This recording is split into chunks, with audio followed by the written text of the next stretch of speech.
Guys, dito kami sa Mati City. Nag-stop kami dito sa Cafe Guana. Juana or Cafe Guana or Juana. Let's get inside.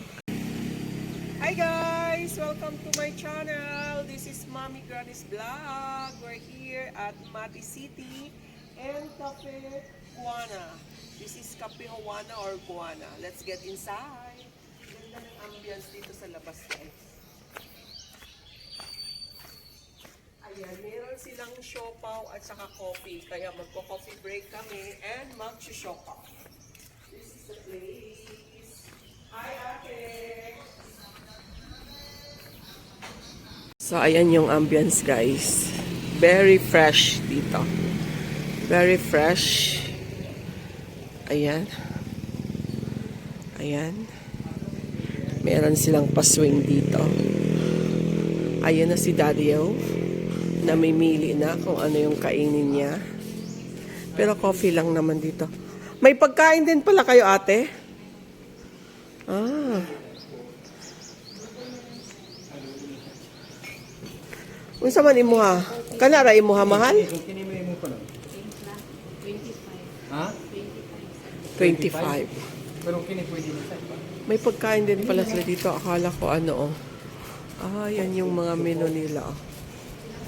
Saan yung sugar kung mga nagpan? Asa mo sige palit ka? Wow.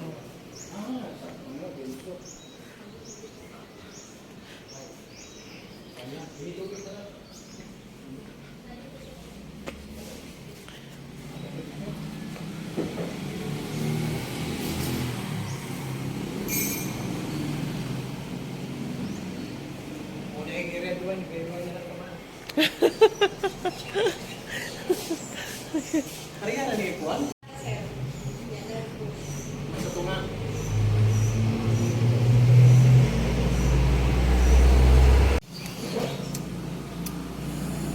Ayan guys, nag-copy ko si Daddy O para hindi makatulog sa biyahe.